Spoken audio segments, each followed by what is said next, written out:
السلام علیکم ورحمۃ اللہ وبرکاتہ۔ بسم اللہ الرحمن الرحیم۔ جنگ حنین۔ فتح مکہ کے بعد عرب میں اسلام کی دھاک بیٹھ گئی، اور یہ بھی بات ہے کہ قریش کے ڈر سے لوگ اسلام میں داخل ہوتے ڈرتے تھے، لیکن مکہ فتح ہونے کے بعد تو لوگ جوق در جوق اسلام میں داخل ہونے لگے۔ اب کوئی روک ٹوک ہی نہ رہی۔ کعبہ کی چھت پر اسلام کا جھنڈا دیکھ کر ہر شخص کفر کا پھندا نکال کر اسلامی جھنڈے کے نیچے آ گیا۔ ثقیف اور خوزن کے قبیلے بڑے زبردست قبیلے تھے، وہ کسی سے دب کر رہنا نہ چاہتے تھے۔ چنانچہ خوزن کے قبیلے کے سرداروں نے لوگوں سے مل جل کر سب کو لڑائی پہ آمادہ کیا اور ایک بڑی فوج حنین کے میدان میں لا اتاری۔ حضور صلی اللہ علیہ وسلم کو جب اس کا علم ہوا تو شوال 8 ہجری میں 12,000 فوج کے ساتھ میدان میں پہنچ گئے۔ اس فوج میں نو مسلمان بہت تھے، جن کے دلوں میں ابھی ابھی ایمان داخل ہوا تھا، اچھی طرح جگہ بھی نہیں پکڑنے پاتے تھے۔ خوازن کے لوگ تیر چلانے میں بے مثال تھے، ان کی پہلی ہی بار سے مسلمان تتر بتر ہو گئے اور ایک دم ان کے پاؤں اکھڑ گئے، مگر ہمارے حضور صلی اللہ علیہ وسلم اپنی جگہ پر قائم رہے۔ آپ نے دائیں بائیں انصار کو آواز دی، انہوں نے کہا لبیک یا رسول اللہ، حاضر ہیں یا رسول اللہ۔ پھر حضرت عباس رضی اللہ عنہ نے للکارا، اے انصار، تم وہی ہو جنہوں نے اسلام پر جان دینے کی بیعت کی تھی، آؤ آگے بڑھو۔ یہ سننا تھا کہ تمام مہاجرین لپک پڑے اور میدان میں اس جوش سے بڑھے اور ایسا سخت حملہ کیا کہ کفار کے قدم اکھڑ گئے اور وہ کائی کی طرح چھٹ کر رہ گئے۔ پورے لشکر میں بھگدڑ مچ گئی، آن کی آن میں میدان مسلمان کے ہاتھ آ گیا۔ کافر بھاگ کر طائف میں جمع ہو گئے۔ یہاں ثقیف کا قبیلہ بہت طاقتور تھا۔ حنین کی لڑائی میں مال غنیمت بہت ملا تھا۔ حضور صلی اللہ علیہ وسلم نے قریش کے نو مسلمانوں کو بہت کچھ عطا فرمایا۔ انصار کو خیال ہوا کہ یہ حضور صلی اللہ علیہ وسلم کے وطن کے لوگ ہیں، آپ نے ان کو اتنا کچھ دے ڈالا اور ہم محروم رہ گئے۔ آپ نے جب یہ سنا تو فرمایا، اے انصار، کیا تم یہ نہیں چاہتے کہ لوگ اونٹ اور بکریاں لے جائیں اور تم اللہ کے رسول کو لے جاؤ؟ انصار یہ سن کر خوشی میں چیخ اٹھے، کہنے لگے ہم تو یہی چاہتے تھے، ہم کو اس کا ڈر تھا کہ وطن والوں پر جو یہ بخشش ہو رہی ہے ایسا نہ ہو۔ حضور صلی اللہ علیہ وسلم بھی وطن اور وطن والوں کی محبت میں آ کر انہی لوگوں کے ساتھ ہو لیں۔ بس آپ ہم کو مل گئے، اب ہم کو کچھ نہ چاہیے۔ طائف کا محاصرہ۔ حنین سے شکست کھا کھا کر لوگ طائف میں جمع ہو گئے تھے اور جنگ کی تیاری کر رہے تھے۔ ان کا قلعہ بہت مضبوط تھا اور اس میں لڑائی کا سامان بھرا پڑا تھا، اسی پر ان کو بہت گھمنڈ تھا۔ مسلمان نے کئی بار قلعہ پر حملہ کیا، لیکن قلعہ کسی طرح فتح نہ ہوا۔ لوگوں نے حضور صلی اللہ علیہ وسلم سے عرض کیا کہ آپ دعا فرمائیں۔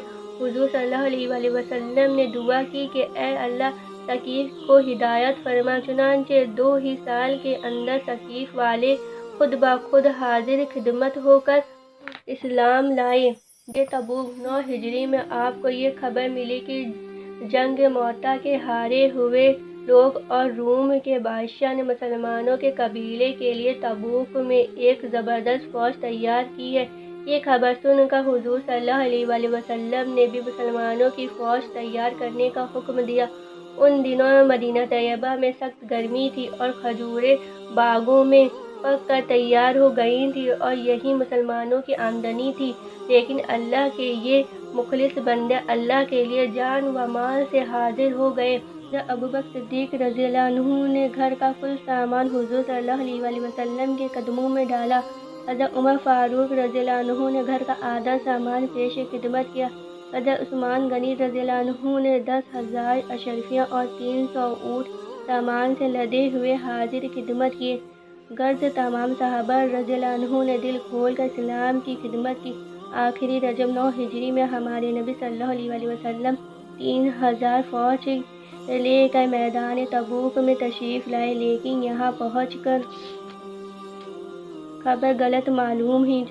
چنانچہ 15-20 روز قیام فرما کر آپ واپس تشریف لائے۔ یہ آپ کا آخری غزوہ تھا۔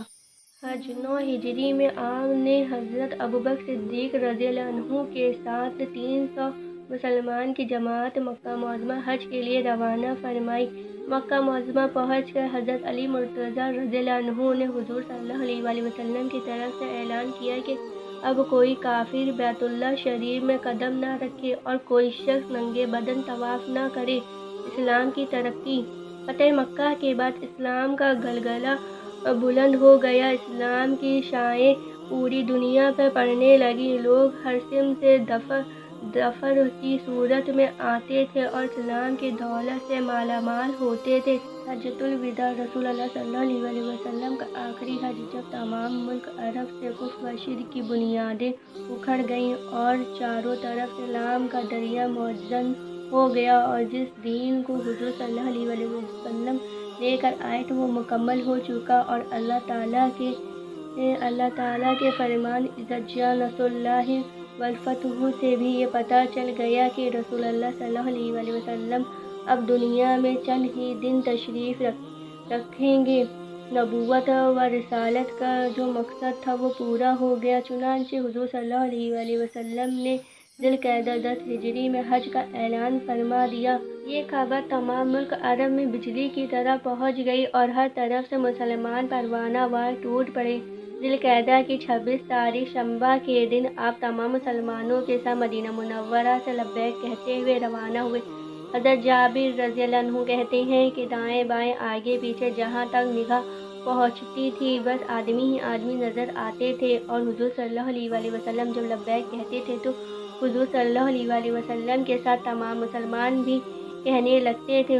اس وقت حجاج کی تمام پہاڑیاں گونج اٹھتی تھیں۔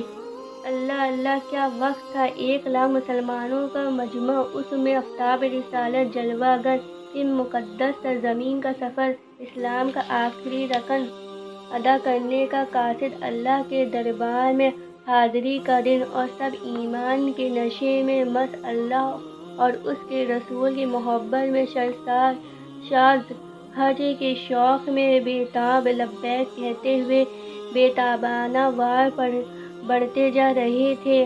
آخری 4 ذی القعدہ اتوار کے دن صبح کے وقت یہ معزز قافلہ مقدس سرزمین میں پہنچ گیا۔ مکہ معظمہ پہنچ کر آپ نے طواف کیا، مقام ابراہیم علیہ السلام میں 2 رکعت نماز ادا کی، پھر سعی کے لیے صفا مروہ پہ تشریف لائے۔ پھر 8ویں ذی القعدہ کو آپ سارے مسلمانوں کے ساتھ منی تشریف لے گئے۔